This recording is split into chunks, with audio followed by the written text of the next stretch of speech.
আসসালামু আলাইকুম। কেমন আছেন সবাই? হযরত শাহজালাল আন্তর্জাতিক বিমানবন্দরের তৃতীয় টার্মিনালের নতুন একটি ভিডিওতে সবাইকে স্বাগতম।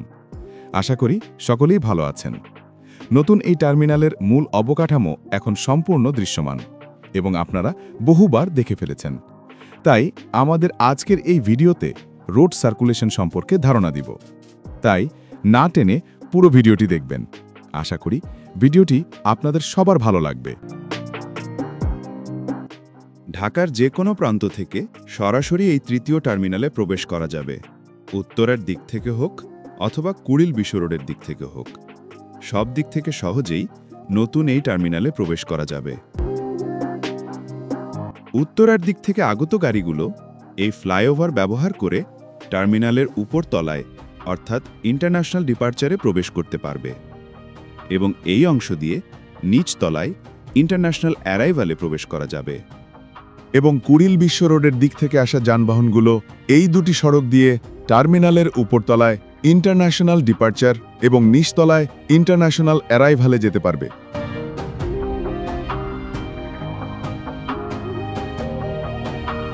এছাড়াও ঢাকা এলিভেটেড এক্সপ্রেসওয়ে থেকেও সরাসরি তৃতীয় টার্মিনালের প্রবেশ করা যাবে। এটি হল টার্মিনালের পার্কিং ভবন। এই ভবনে প্রায় ১৩০০ গাড়ি রাখার আধুনিক ব্যবস্থা রয়েছে। পার্কিংয়ের জন্য প্রতিটি যানবাহন থেকে নির্দিষ্ট পরিমাণ টাকা নিবে বিমানবন্দর কর্তৃপক্ষ। টার্মিনাল থেকে বহির্গমনের জন্য এখানে থাকছে বেশ কিছু ফ্লাইওভার। এই সবগুলো ফ্লাইওভারের কাজ শেষ হয়েছে। টার্মিনালের নিচের ভবন থেকে আসা গাড়ি এই ফ্লাইওভার দিয়ে কুড়িলের দিকে এবং এই সড়ক দিয়ে উত্তরার দিকে চলে যেতে পারবে। টার্মিনালের উপরতলা থেকে আসা যানবাহনগুলো এবং এদিক দিয়ে পুরনো টার্মিনাল থেকে আসা যানবাহন এই ফ্লাইওভার দিয়ে কুড়িল বিশ্ব রোডের দিকে এবং এই ফ্লাইওভার দিয়ে উত্তরার দিকে চলে যেতে পারবে। ফ্লাইওভারের পাশাপাশি এখানে নতুন সড়কের কাজও শেষ হয়েছে। এখন এই জায়গাটি দেখতে অনেক বেশি দৃষ্টিনন্দন লাগছে। এখানের ফুটওভার ব্রিজের কাজও শেষ হয়েছে।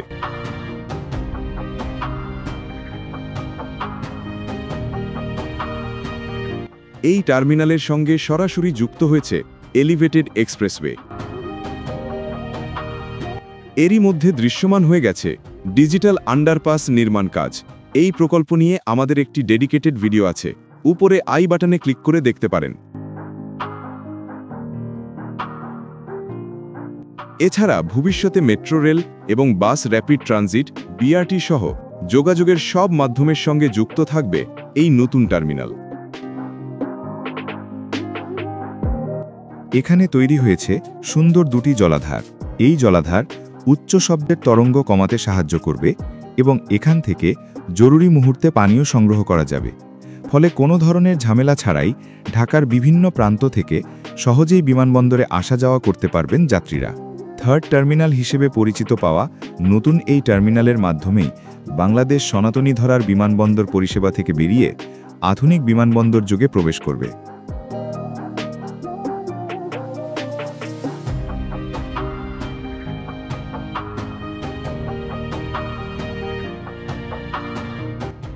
তৃতীয় টার্মিনাল শুধু একটি ভবন নয়, আধুনিকতার এক অনন্য শিল্পকর্ম। এখানে প্রতি বছর ২ কোটিরও বেশি যাত্রী যাতায়াত করবে।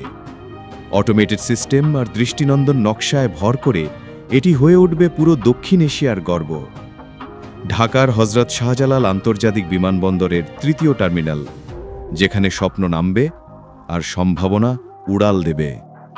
এটাই সেই জায়গা যেখানে নামবে স্বপ্ন, কিন্তু থেমে থাকবে না, রূপ নেবে নতুন সম্ভাবনায়, যা বাংলাদেশকে নিয়ে যাবে এক ভিন্ন উচ্চতায়, যেখানে প্রতিটি অবতরণ মানে নতুন স্বপ্নের জন্ম, প্রতিটি উড্ডয়ন মানে সম্ভাবনার অবারিত যাত্রা।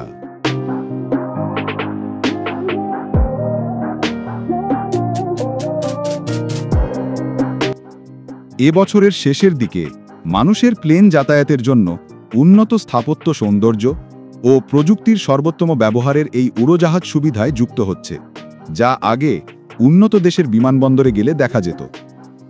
বর্তমানে তৃতীয় টার্মিনালের কাজ ৯৯.৯% শেষ হয়েছে। তারপরও এটি চালু হওয়া নিয়ে আবার সংকটে পড়েছে বেসামরিক বিমান চলাচল কর্তৃপক্ষ বেবিচক।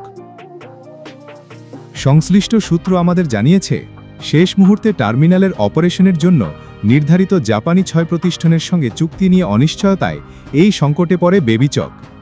জাপানি প্রতিষ্ঠানগুলোর কিছু কঠিন শর্তের কারণে এমন পরিস্থিতি তৈরি হয়েছে।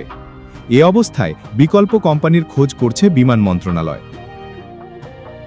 অপরদিকে টার্মিনালে অতিরিক্ত কাজ বাবদ কোরিয়ান ঠিকাদারি প্রতিষ্ঠান স্যামসাং বাড়তি টাকা দাবি করেছে, যা পরিশোধ করা নিয়েও জটিলতা দেখা দিয়েছে।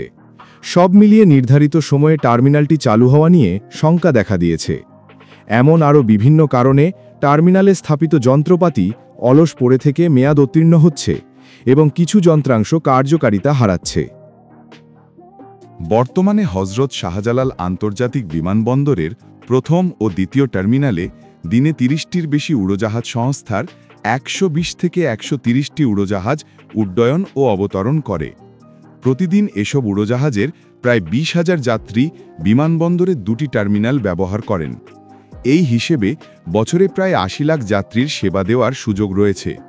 নতুন এই তৃতীয় টার্মিনাল চালু হলে আরও 1,20 লাখ যাত্রীকে সেবা দেওয়া সম্ভব হবে। এছাড়াও যাত্রী সেবা উন্নত হবে এবং দেশের ভাবমূর্তি উজ্জ্বল হবে।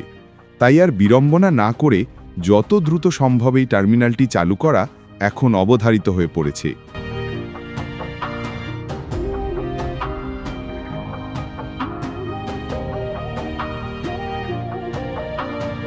তো বন্ধুগণ, এই ছিল আমাদের আজকের ভিডিওটি কেমন লেগেছে কমেন্ট করে জানাবেন। ইউনিক বাংলাদেশ চ্যানেলে আপনি নতুন হলে অনুরোধ রইল চ্যানেলটি সাবস্ক্রাইব করে পাশে থাকা বেল আইকনটি প্রেস করবেন, যেন পরবর্তী ভিডিও পেয়ে যান সবার আগে। সবাইকে অসংখ্য ধন্যবাদ ভিডিওটি দেখার জন্য।